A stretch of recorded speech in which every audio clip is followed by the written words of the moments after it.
Hi, everybody, and welcome. I want to share with you Living the 12 Traditions in Today's World. This was done in celebration of Traditions Month, November 2025. Now, in 1950, at AA's first international convention held in July 28th through the 30th, the theme of the conference was We've Come of Age. This is where the traditions were first introduced to the fellowship in the form that we have today. And what they did at the International is the committee had selected six AA members. They were all men to each share on two of the traditions. We've included a little bit of that audio in this presentation because it's appropriate to do. And I felt like there were some pretty cool things being said by some of these guys back in the 50s when they didn't even have an opportunity to really spend much time with the traditions. The traditions first came about starting in 1946, and Bill first introduced them through the AA grapevine as the 12 points to ensure our future. And the future of Alcoholics Anonymous depends upon unity. Here's Bill talking about this. What we know today is Alcoholics Anonymous. And in the last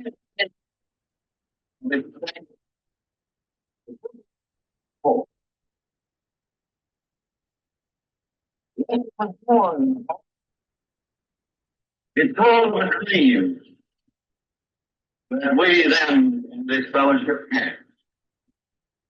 And we expressed our hope and our dream in these words. Someday, we hope that every alcoholic who journeys will find a fellowship of Alcoholics Anonymous at his destination.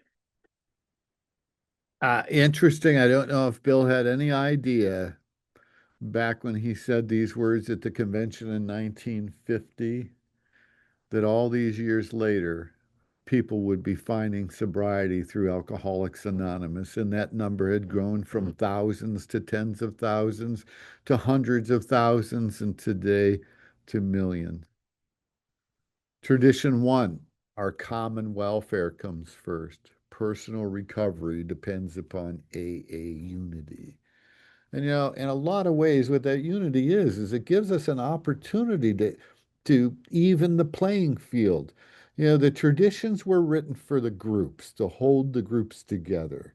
So our three legacies of Alcoholics Anonymous are recovery, unity, and service. Recovery was the 12 steps, unity is the 12 traditions, and service has become the 12 concepts.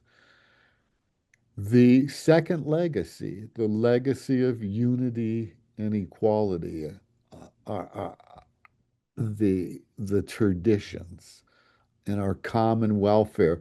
What this asks us to do at a group level is when the group is having the group conscience meetings or the business meetings, we're really asked, or the members attending are really asked to sacrifice their desire to have their way so that the group can have a true group conscience. And so a loving God can express himself through that group by the individual members deciding that they are not going to push their own agenda and try to have their own way. That needs to be sacrificed. Everybody, first I'll read the first tradition. Our common welfare should come first. Personal recovery depends upon AA unity. I couldn't help but think just a second ago when I was going through a little moment of silent meditation how different it was maybe 4.5 years ago when I first came into AA. How different my little meditation was just that second ago. How I offered up a little quickie that this convention would be good for everybody, that everybody would take home with them the message that it's intended for them to get. In other words, I was thinking of everybody and how different that was of my moment meditation of maybe 4.5 years ago when I first came into AA. And believe me, I can't help but feel like that might be a weakness of maybe all of us. We did send up prayers of all descriptions, most of them rather hollow, but maybe we asked for a little bit more just for ourselves. The AA tradition, as I understand, number one, is that Alcoholics Anonymous, beyond all question of a doubt, must be number one, because without it, you and I certainly wouldn't be here, and certainly not in attendance at this fine convention. We're only a part. We must forget our big I. We must forget everything, but that AA must be given a green light, and AA must be assisted. And we must be, as I see it, a little bit jealous of what Alcoholics Anonymous and what Alcoholics Anonymous as a group, each of our groups, mean to us as a whole. We must forever simple. We must keep it clean and unorganized and fair to every member. That was Ole L. from Dallas, Texas, who was selected to share on Tradition 1 and 2. And I thought he did a really good job on that. But, you know, each member of Alcoholics Anonymous is but a small part of a great whole. AA must continue to live, or most of members will surely die. Hence, the common welfare comes first. But each individual welfare closely follows.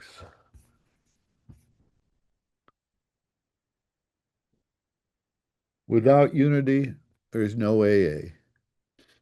Without AA, there's no recovery. Our common welfare should come first. Personal recovery depends upon AA unity. He makes it, you know, very clear that if there's no no unity, the program's not going to withstand what it needs to be there for the recovery.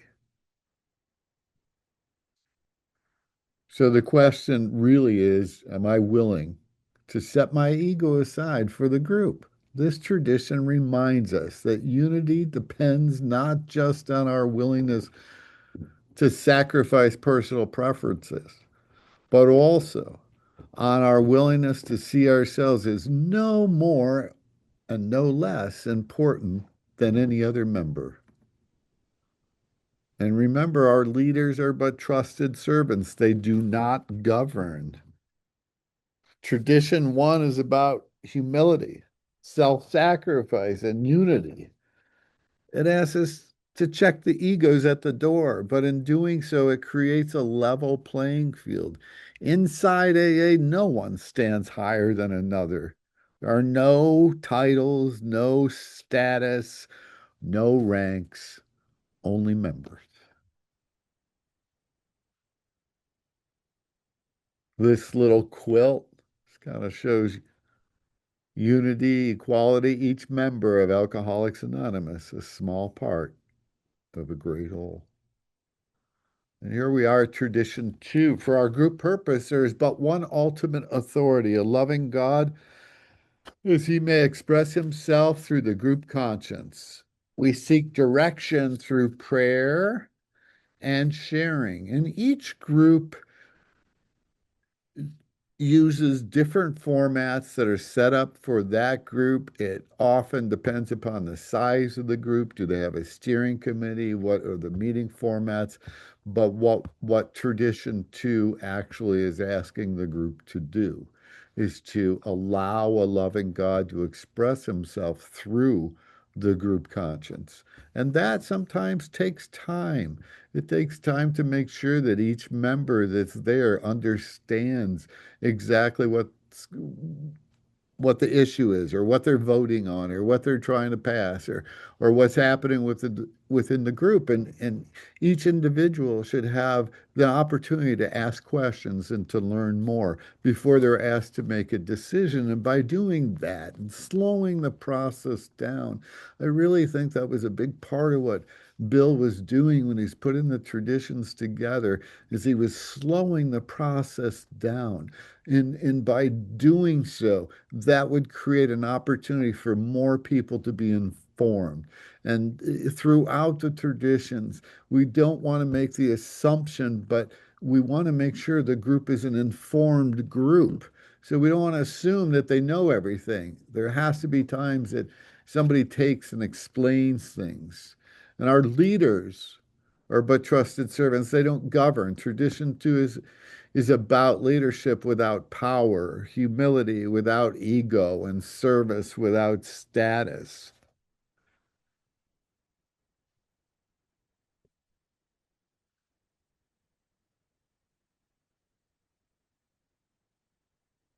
Our collective welfare is guided by a loving higher power expressed through the group conscience. And that's really what I'm saying there, is that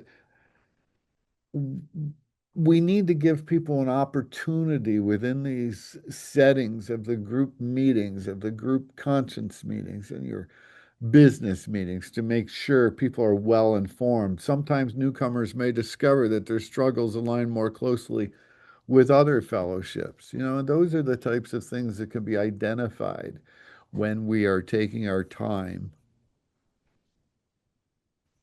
Tradition too, for a group purpose, there's an ultimate authority, a loving God. And I think the word selected here that Bill used when he was writing these traditions, and he put a loving God, as he may express himself through the group conscience. A loving God. I think we need to realize that the outcome or the results of the group conscience should demonstrate love, humility in action, service, not power. When we transfer the obsession from self to that of service, is when we get up, stand up, and stay up. And then we go to tradition 3. The only requirement for AA membership is a desire to stop drinking. Newcomers arrive, especially those who are unsure if there is a fellowship right for them. At open meetings, they can listen, they can learn what AA is and what AA isn't. Inside AA, no one stands higher than another. There are no ranks, only members, equal in dignity and responsibility. And there came in, sent by a policeman on the corner, a black man. We had at that time in New York no black AA members. We had seen a few black people come into the meetings and had tried very hard to befriend them and talk to them, but they left us. They did not stay with us. I think they found was, as it put it so beautifully, it was too damn white, It wasn't for them. And they left. Well, this man walked in who was black. He was sent by a cop. He said, the policeman on the corner told me that maybe you could help me. He was not only black, but he had long blonde hair, like Veronica Lake. And he was a real artist with makeup. He was beautifully made up. And he had on his back, strapped to his back, his entire worldly belongings. And he said, I just came out of prison, and I am a dope fiend, which is a phrase then in use. And I am also an alcoholic, and I need help desperately. Well, I was the last person in the world to know what to do. And I ran around trying to get people to come in and help me in the office. And a great number of them found they had to play poker that afternoon. They didn't want to come in and they wouldn't touch this with a 12-foot pole. When a marvelous old woman came and sat there for a long time and talked to him. But we didn't know where to start. How do you start helping somebody like this who had so many problems? And none of those people could give me the answer. So I said, I'm going to call the person I know who's been sober longest. And I called Bill and said, Bill, here's the problem. I got somebody to take the poor guy out and get him a cup of coffee to start with. And I said, here's the problem. This man is here. I told him exactly what the man looked like and what the man told us. And I said, what do we do? He needs all kinds of help.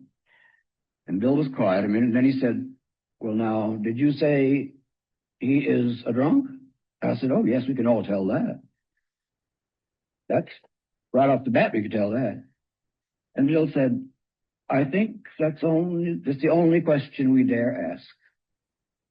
That was Barry L. from New York sharing that bit of his experience on Tradition 3 and calling Bill. You know, do I welcome everyone who expresses a desire to stop drinking regardless of my own judgment? That's a question for people to think about within the group. When speaking with newcomers, do I take time to explain what AA is and encourage them to listen for identification? Do I help reduce fear by encouraging attendance at open meetings? Can I respect those who may find their path in another 12-step fellowship while still offering kindness and encouragement? I think number one, I'd like to make sure if you haven't received one of the traditions workbooks that we created, that's available for a free download at recoveryspeakers.com. So just go on there and you can download it or send us an email at info@recoveryspeakers, and we'll make sure that you get one of these guides. Now, the reason I put the guide together was not to share step-by-step instructions on exactly what the traditions are and how to do them and all of that. The real goal, the real motive behind this, I have been over the years asked by people since Mel B and I had written a book on the traditions back in 2010. I've been asked over the years by people, how do you take someone through the traditions, or what's a good way to take someone through the traditions? And I thought, well, perhaps creating a guide that would get them interested, not so much give them all the information. Kind of like the idea of salting the oats. If you lead a horse to water, they say you can't make them drink. But I understand that if you put salt in their oats in the morning, they drink all day. And really, kind of the goal of this presentation and creating the workbook was to salt the oats and see if we could help generate some curiosity about the traditions, some interest, and reduce the fear that people must have in learning about them and following the traditions. I'd like to suggest some AA material that might be helpful. The 12 and 12 has the essays in the back of it. The book Language of the Heart by Bill has all kinds of information that can be studied and discussed about the traditions. AA Comes of Age is probably the best book on the traditions that we have, and a lot of people don't even know the traditions are covered there. So when we're looking at AA literature, AA approved literature, those are the key books that you can go to, and we certainly recommend both AA Comes of Age and the 12 and 12. But at open AA meetings, groups can help welcome newcomers and and allow them the opportunity to listen and learn about AA. And any member, including young members, are free to share, depending on the group conscience of that meeting, because each group is autonomous. But we don't have, or within AA, there are no bosses, authorities, other than a loving God. There's no one to assign people what they're going to do. There are volunteers who pick up service positions at every level of Alcoholics Anonymous. And I think we need to just realize it and live by it the best that the membership can, and that's the only requirement is a desire to stop drinking. It's very difficult for somebody to measure someone's desire, but if we continue to have the open door policy that Alcoholics Anonymous has. If you have a drinking problem and you have a history with drinking and a desire to stop drinking, then you say you are a member and no one else can. And this is I thought that this illustration just showed much. Again, AA is a program of one day at a time, and there are meetings every night, and many of them look just like this open door here. Now, Alcoholics Anonymous is open to all, and uh, and that's the way that it should be. And Bill had a lot of wisdom, a lot of encouragement. He was doing this. No sect, no denomination, no race. We're open to everyone. Came in almost the same day from Presbyterian minister out there on another pioneering front. And he said, you know, for a long time I've been trying to get an AA group started among the Thais out here. And we've had a wonderful break. A highly educated one, speaking fluent English, has come along. He's been a really desperate case and desperately wants to get well. He's very fluent in English. I'd like more of the AA literature. He's devoured it. He's been sober a good spell. And he wants to translate our entire literature into Siamese. And we're already at work starting groups. Can you give us a hand? Well, of course we're going to give them a hand. Those pioneers out there. And then he went on to add one thing more. A very thrilling thing it really is. He said, you know, we took the 12 steps over to the largest Buddhist monastery in this province,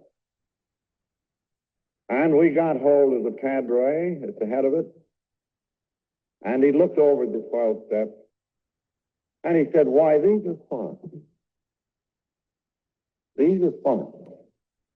It so happens that our particular branch of Buddhism doesn't understand God just as you do. It might be a little more acceptable if you inserted the word good in the steps instead of God. But nevertheless, you define in those steps that it's God as you understand it. Yes, these steps will be accepted by Buddhists around here. The concept of all inclusive, certainly introduced in tradition number 3. And Bill's example there of them wanting even change the step from God to good. Completely okay. It was accepted because the only requirement is a desire to stop drinking. And because of this, people around the world were able to find hope within Alcoholics Anonymous. People who had no answer before that. Came in almost. Tradition 4, each group should be autonomous, except in matters affecting other groups or AA as a whole. We've got the Keep It Simple group here, and we've got the HALT group. And, those two groups are neighboring groups, and they're out in front there, and they're probably discussing what time they're going to have their meeting. I think the HALT group has a meeting at 7 p.m., and the Keep It Simple group wanted to have a meeting at 7:30, and they were discussing how that might affect the other group, so they decided that they would have their meeting at 8:30, and both groups could support each other. It's that simple, but many times the group needs to take and have a group conscious meeting and talk about, does this decision affect other groups or AA as a whole? And if so, how does it affect it? And then what actions can be taken to prevent an attempt to circumvent the traditions? Because the groups need to find ways to adhere to the traditions and not circumvent them. Number 4 says each group should be autonomous, except in matters affecting other groups of AA as a whole. Brother, in Cleveland we've had autonomy. some years ago, some efforts were made here to propose the opening of a downtown central office, which meant bringing that idea before the entire membership for approval and incidentally a little money. And the gentleman who was trying his best to spread the cause was denied privilege of talking to his fellow members in several of the Cleveland groups. Now there is autonomy.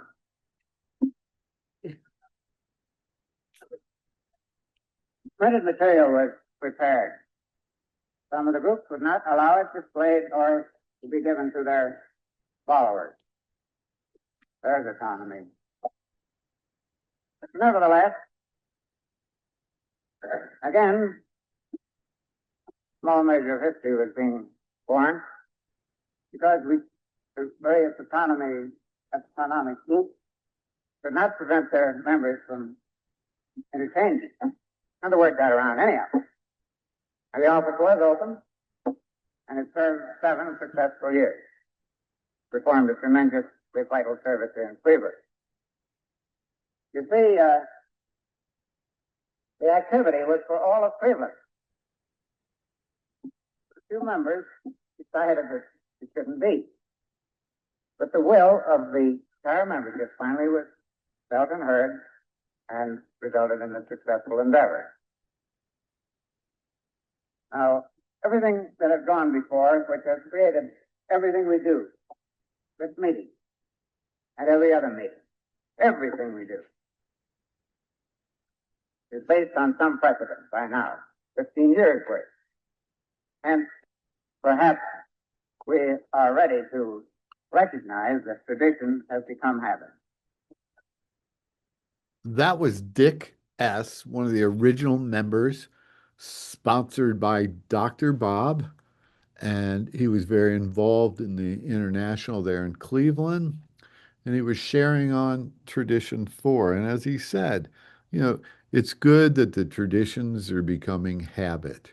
And he talked about the situation there in Cleveland when they wanted to start an intergroup and trying to get some of the folks to sign on to that and be okay with it. And they had the consensus of the groups because they went out and did that. I think that that shows a lot of the pioneering times and what they were doing. And the Tradition 4 gives each group remarkable freedom, even the right to be wrong. This freedom has allowed AA to experiment and to try new formats and to learn through failure as well as success. But autonomy doesn't mean anarchy. When decisions threaten the unity or reputation of AA as a whole, groups are asked to consult with the trustees of the General Service Board. Freedom balanced with responsibility. That's the genius of Tradition 4.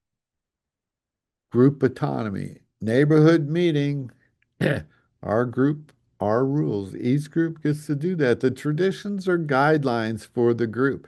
In most cases, most groups adopt the traditions and move forward and help others to learn the traditions, group autonomy. Now, group autonomy does give the opportunity to those groups to be wrong. However, if it does affect AA as a whole, then they are asked to change and adjust and make it so that it's not controversial or not a problem. We know back in and I believe it was 2007, an article came out in the Washington Post that wasn't real favorable about Alcoholics Anonymous, and that brought widespread disunity in that area, as well as some questions and concerns of AA members around the country. That was worked out. They were able to contact those people at that group and make the adjustments that needed to be made. and so that AA could function. And the 12 traditions really allows for Alcoholics Anonymous to monitor its own behavior and its own actions and allow the members the freedom to do so together. Freedom to experiment, group autonomy, guided by experience. And here we've got the Cleveland group. Well, tradition 5. Each group has but one primary purpose, just one, to carry its message to the alcoholic who still suffers. Recently, somebody had asked me, well, what is the group's message?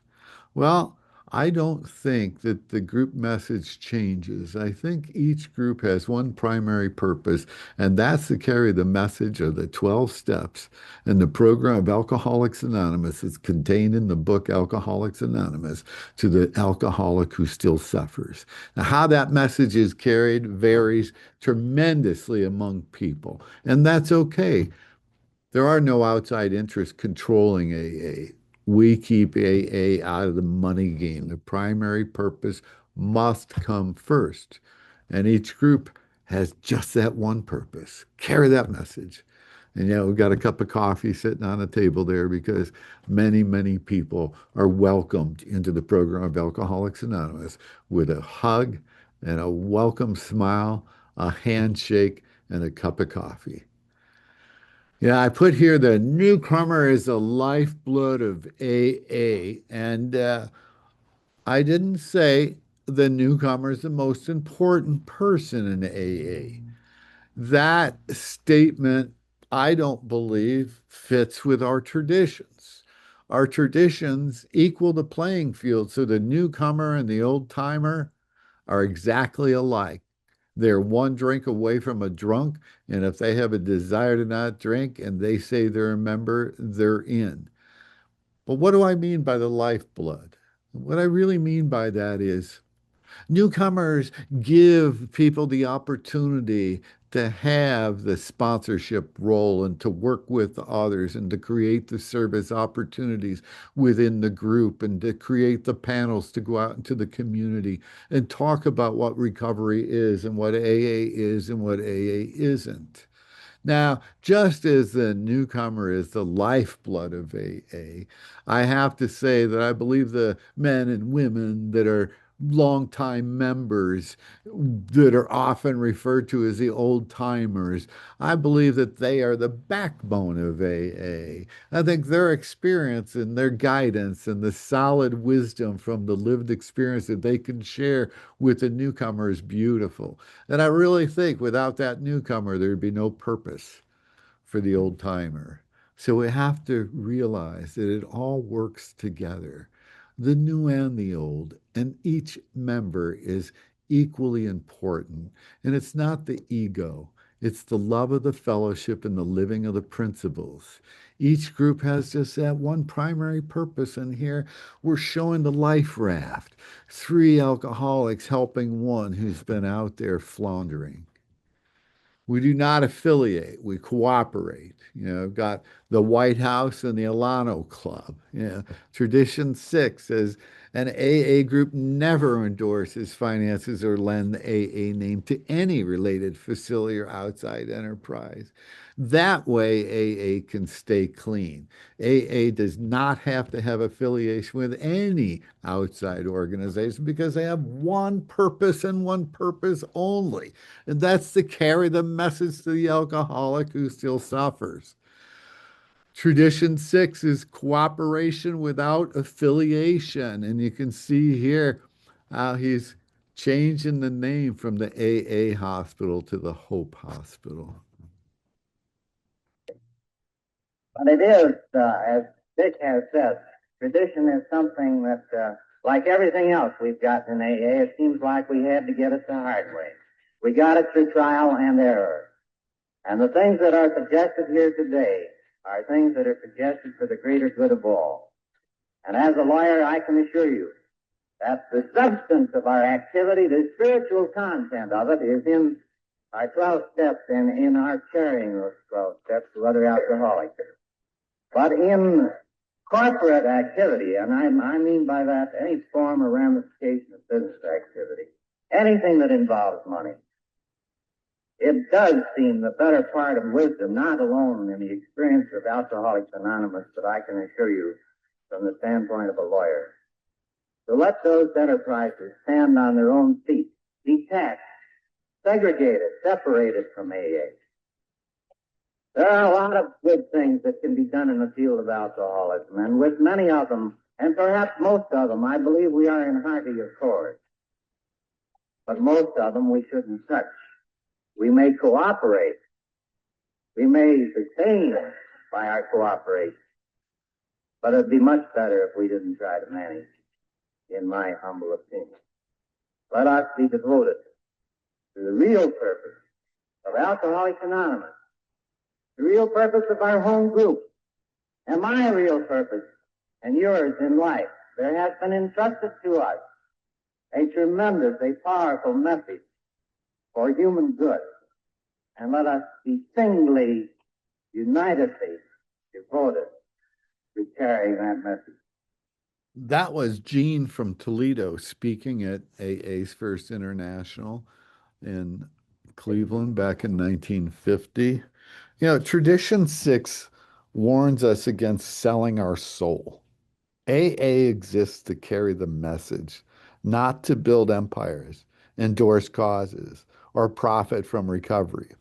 Whenever money, property, or prestige creep in, the spiritual message is at risk of being drowned out.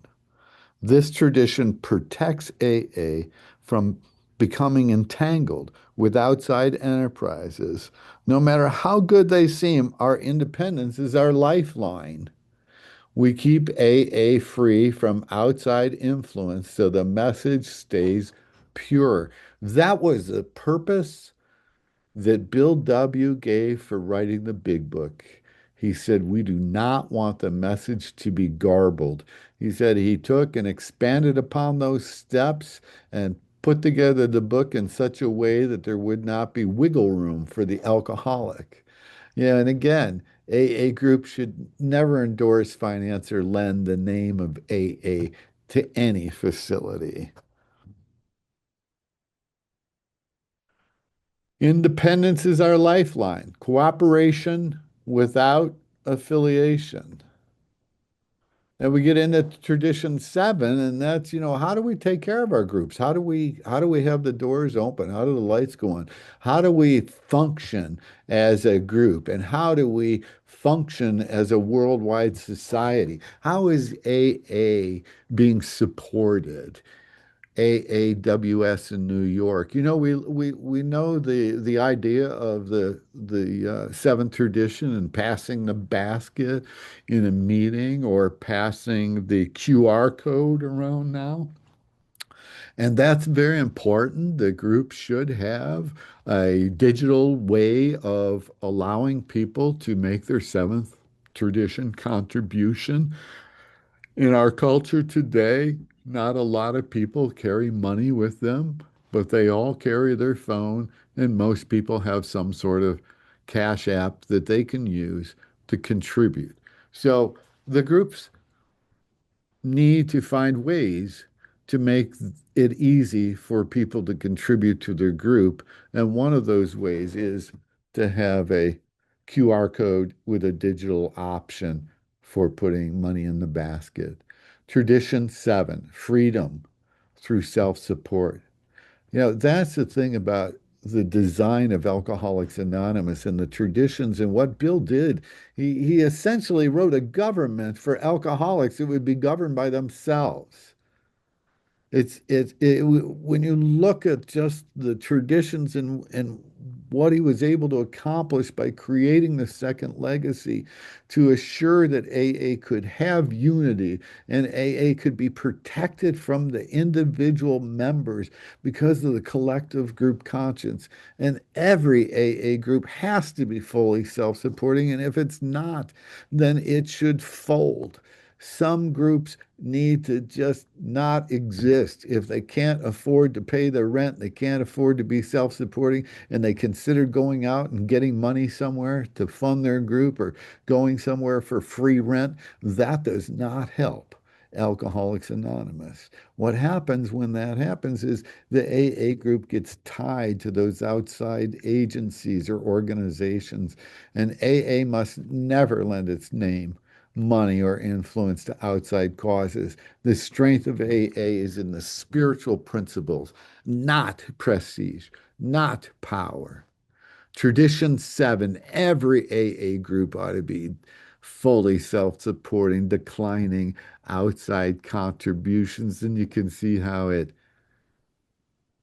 balances the scale.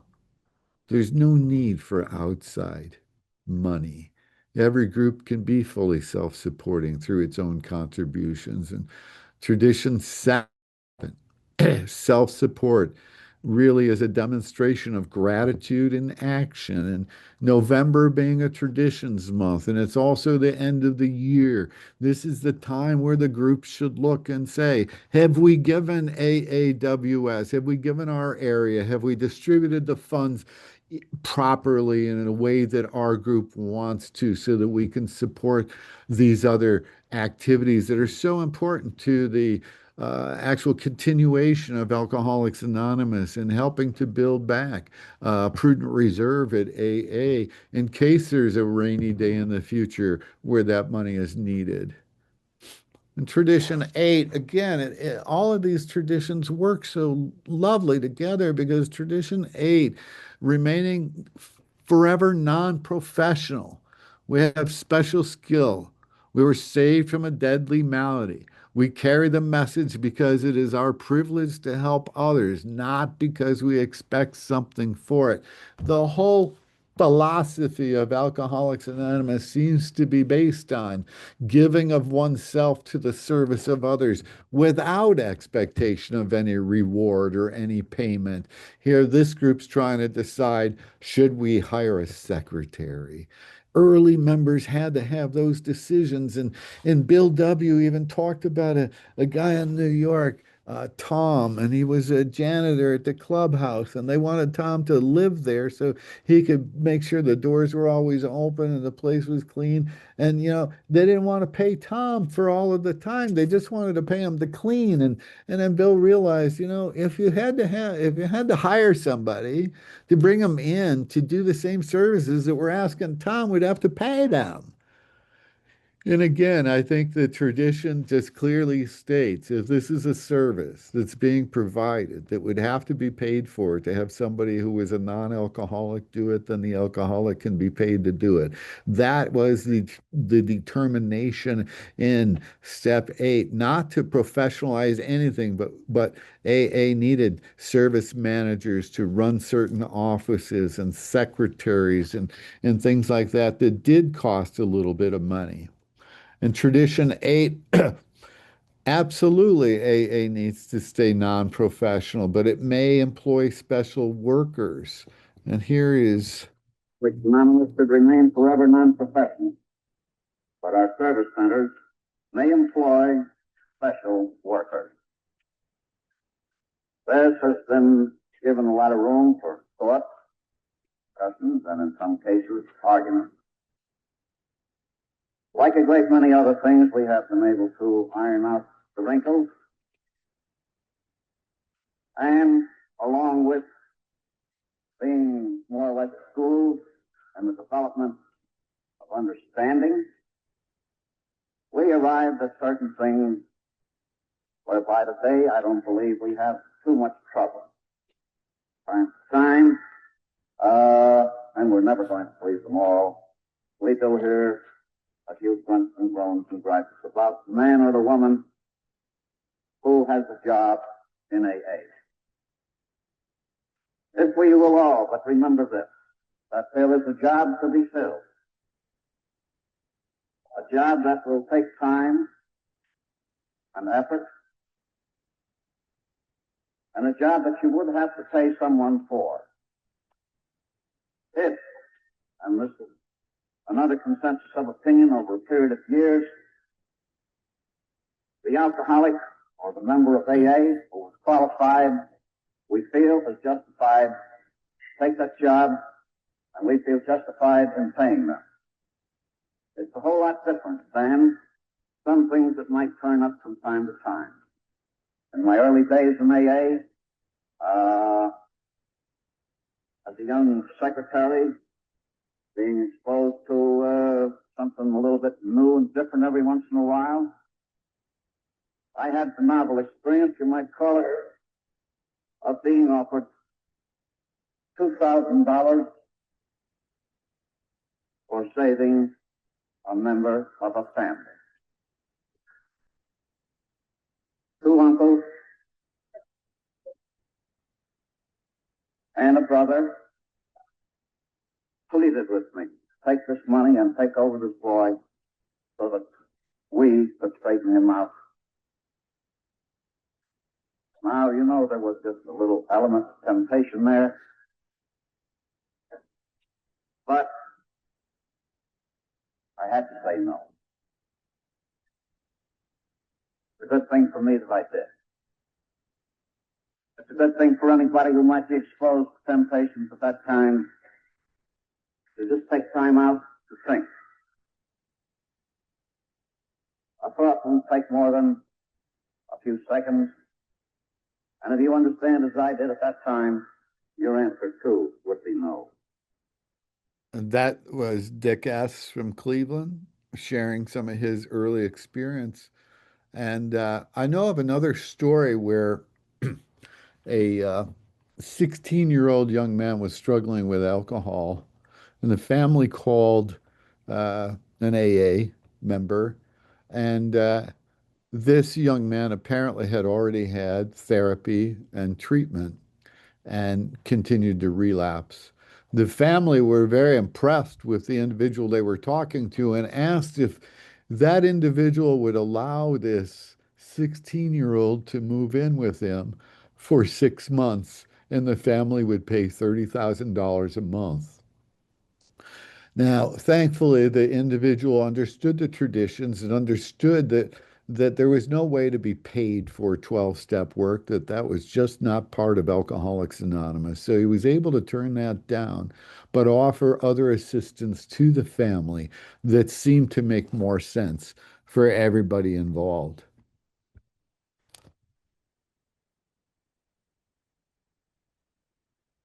Clubhouses don't use the AA name.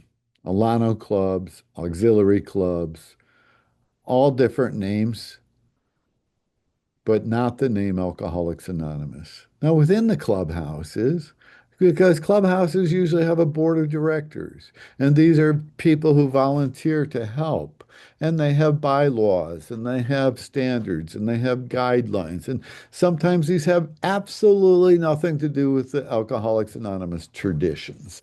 Most of the time, the clubhouses do everything they can to encourage the tenants to adhere to the traditions, although because they're tenants, they don't get to have a say at each meeting. So what that means is a clubhouse may have 15 meetings a week. Those meetings could be from different fellowships. There could be AA meetings, NA meetings, CA meetings, Al-Anon meetings, CODA meetings, HA meetings. So all these could happen in the same clubhouse. Now, there's no affiliation. All there is cooperation. If a AA group is renting from that clubhouse, then they should be a good tenant. They should pay their rent, they should clean up after themselves, and they should not bother any of the other groups that meet within those clubhouses. That's respect for people, and that is respect for the clubhouse.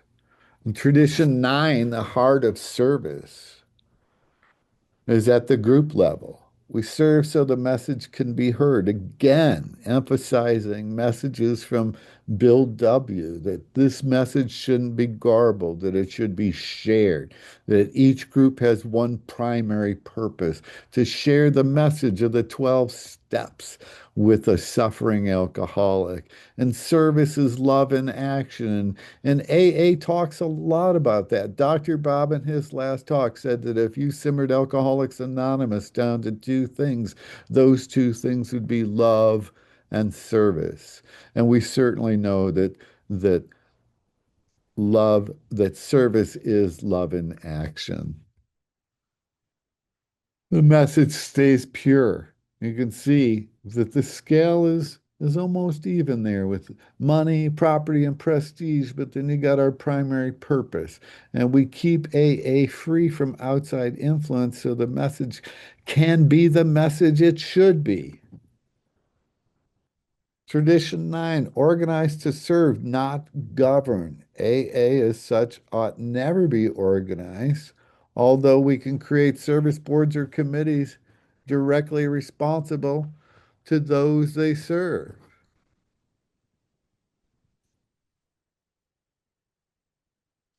Carrying the message one day at a time.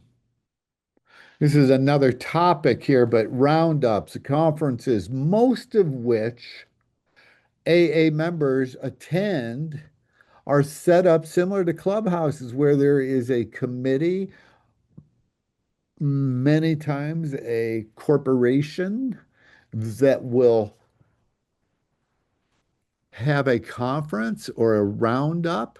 This is often made up of AA members, sometimes AA and Al-Anon members, and they then name their conference something. We'll just come up with a name, the Rocky Mountain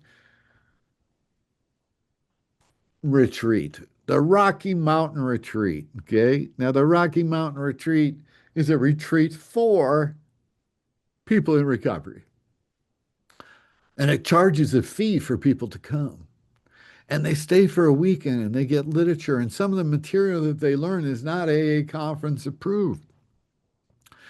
Because you see, the retreats and the roundups are not part of AA's general service structure. They are outside, and their services provided by members that support generally the population in that area and the membership, almost like an intergroup office. It's providing meeting schedules and information to people about Alcoholics Anonymous. They're not in the general service structure, but they're providing services to the groups and they're supported by the groups. Often the roundups and conferences are and should be very similar. Tradition 10 has AA has no opinion. Hence, the AA name ought never be drawn into public controversy. That can be very, very difficult when you have powerful political opposition going on in the country where one side wants some things and another side wants something different. And this is our culture, and this could be daily talk that people have. It can be what they're hearing every day on the news and on the radio, but when they walk into the meeting of Alcoholics Anonymous, just like they have to set their ego aside, all of these things that could be controversial need to be placed outside of AA, outside of the meeting, and outside of the relationship. There's no place in Alcoholics Anonymous for those types of opinions or controversy. All that would do would be interfere with the primary purpose of carrying the message, because somebody may or may not agree with the opinion that they're hearing. So we really do in Alcoholics Anonymous try to stick to the literature, stick to the big book and the 12 and 12 and the material that's made available. Tradition 10 really tells us we keep our focus on recovery. The opinions end where unity begins. Go way back to tradition 1. See, humility and anonymity and self-sacrifice were the things that were the golden thread pulled through the traditions that Bill was doing to help keep AA together. It's not allied with any sex, denomination, politics, organization, or institution. There's no reason to be. The sole focus is on helping alcoholics recover. excommunicate or try to excommunicate, in quotes, a young man who would go to a sanitarium and sober up and come back to the door and pass out the cards to the members as they came in. Johnny Miller Sanitarium, $35 a week, all the medication you want. You don't hurt a bit. You don't even have to miss a meeting.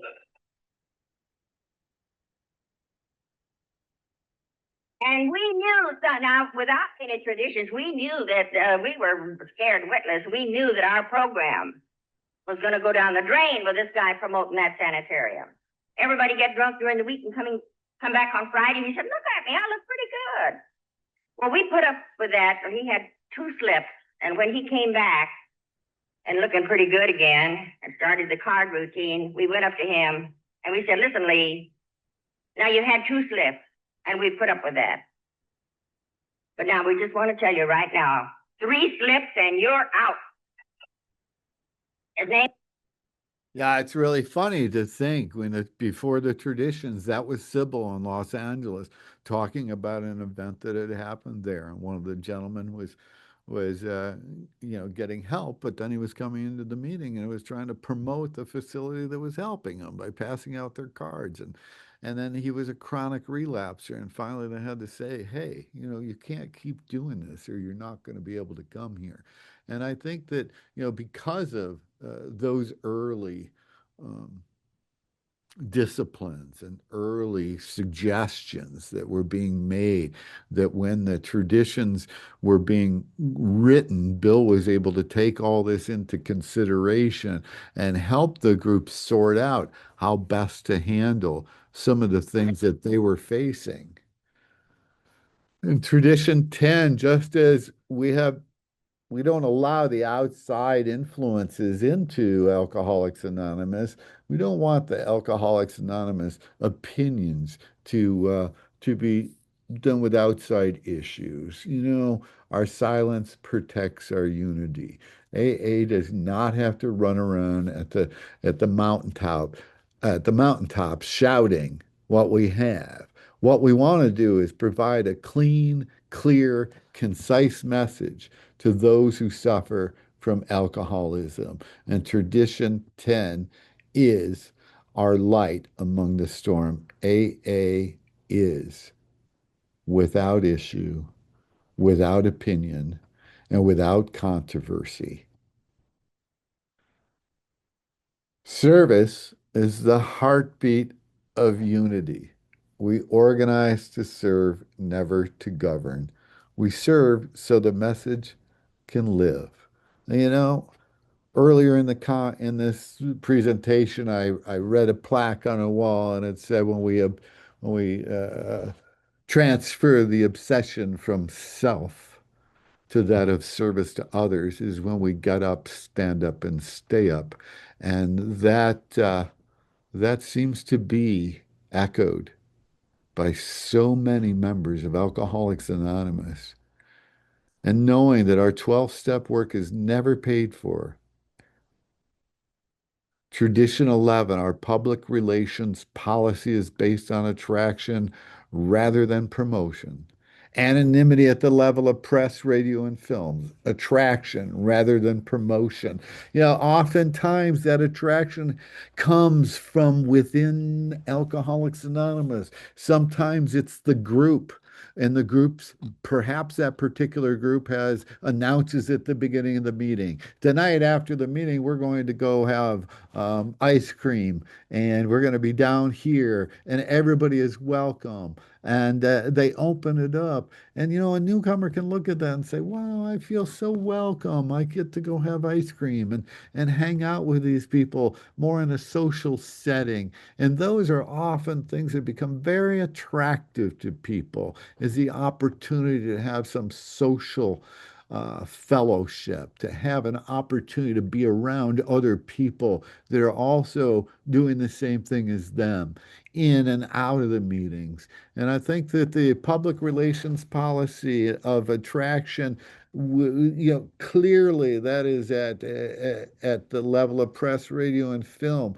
But within the doors of Alcoholics Anonymous, the light shines through to each other from member to member. From Alcoholics Anonymous is not a foundation and not a fellowship that was handed down by the wisdom and the greatness of people.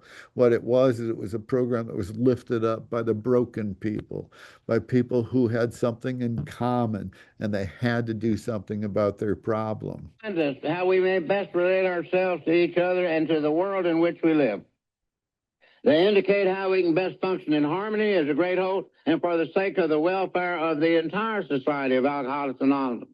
The traditions just simply request that every member, every group, every district, every area, every region, every country in Alcoholics Anonymous shall lay aside all desires, ambitions, and unwanted actions that could bring serious division among us and lose for us the thing that we need so much, and that is the confidence of the world at large, because it is from the outside world that we get our referrals and we get our members. And there are hundreds of thousands of members of Alcoholics Anonymous today. And there are hundreds of thousands that have been before us. And there are God knows how many hundreds of thousands that'll come. Do not realize the confidence that the world at large has for Alcoholics Anonymous, for the principles of AA, not necessarily for some of us individual members, because they realize what the heads of state, educators, religion, in the business world, no matter what facet of life that we have, that they admire the principles of Alcoholics Anonymous. And because, and you know, and when I begin to talk about traditions, I like to talk about our actual experiences that brought all this about. And you know, they don't realize what the heads of state think about us. They certainly don't. You know, Russia's always had a tremendous problem with alcohol.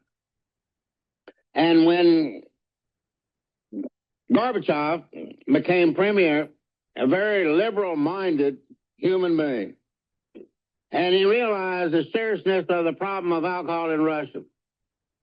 And meanwhile, AA got started over there behind the Iron Curtain, and there was serious concern because when they began to read the steps, they saw that word God, and they began to run up the wall backwards on each other.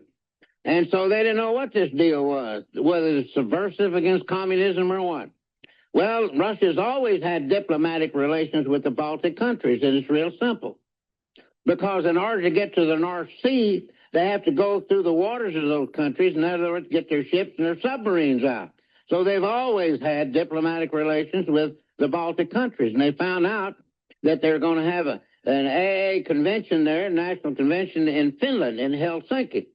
And so they contacted the government of Finland and wanted to know if some members of the Russian Politburo could come to the convention. And they said, yes, they could come. It was open.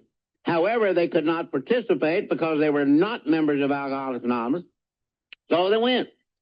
And they stayed for the entire convention. They got back to Moscow and they were asked, what is this thing called Alcoholics Anonymous? And they said, it's the darndest thing in the world that we ever witnessed or heard. Well, what's that? He said, you know, those people say that if you don't take the first drink of alcohol one day at a time, there's no way you can get drunk. They said, unbelievable. Then they said, well, who pays for it? He said, you won't believe this either. That bunch is self-supporting through their own contributions. They said, you mean the government doesn't have to pay for it? No.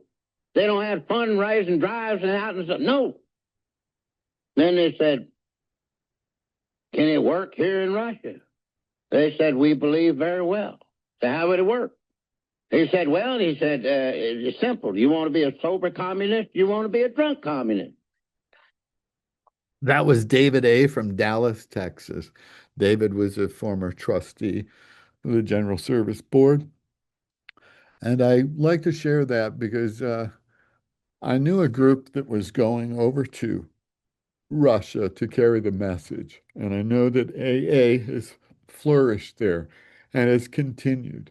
And I didn't know all of what David had shared, but I found it very interesting. And I thought, wow, you know, Alcoholics Anonymous didn't always have an easy way getting into some of these places. And they had to really, in essence, prove themselves. But it wasn't proving themselves by putting a resume together and putting it in front of someone. They proved themselves by doing what they were doing within their own organization, and then the outside could look in. So the program of attraction was there all along. And it's so good that Bill had this wisdom that the public relations policy had to be based on attraction rather than promotion. And AA members are masters at promoting things. But you know, in here, when they check the ego, they no longer have to promote. They can just be a member and share in a general way their experience, strength, and hope. And this gentleman is behind the podium with the audience in front of him. And the audience, for protection of anonymity, have put their napkins over their face. And this is just a demonstration of the type of things that had to happen as AA was growing over the years. Tradition 12, anonymity, the spiritual foundation of all the traditions, ever reminding us to place principles before personalities. And you can see the group in this picture, the faceless group. And they all come together because they have one thing in common, and that is that they are staying anonymous. Their egos aren't in front. And here is a little bit of info on it from. It's based on attraction rather than promotion. We need always maintain personal anonymity at the level of press, radio, and film. Or the last one, again, emphasizing the spiritual value of anonymity. Anonymity is the spiritual foundation of all our traditions, ever reminding us to place principles above personality. Oh, let me tell you one more story of a great temptation I had. The book was under preparation. We had no title for it. Somebody suggested the name Alcoholics Anonymous. In each meeting for months, we voted on titles. Nobody cared too much for that title. But at long last, when the day approached, we had to name the book. That title got to be very, very popular. At first, I had liked the idea. And then something, which certainly was not of God, began speaking to me and saying, Bill, why shouldn't you sign that book? After all, authors sign books. You've written the text. Sure, the other fellows wrote the stories, but, the text is the important thing. Why don't you sign that book? At that time, the most popular title in the voting was a title called The Way Out. And I thought to myself, well, why not The Way Out by Bill? Now, wouldn't that be?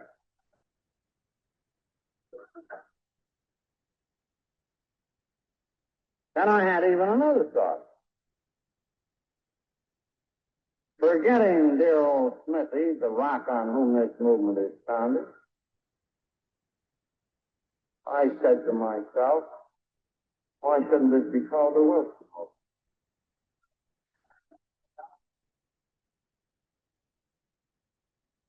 When I came into our little meeting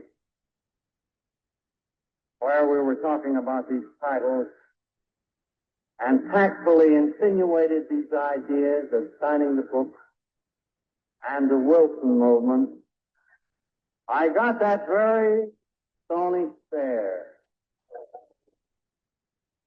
And the group conscience again spoke. And it said, no, you can't do this thing to us. Aren't you the guy who has so often said, good is the enemy of the best? So it became Alcoholics Anonymous. And years later, the March of Time did a newsreel about us. I was in the projection room. An official of the company said, do you realize, Bill Wooden, that this film is going to be shown to 12 million people?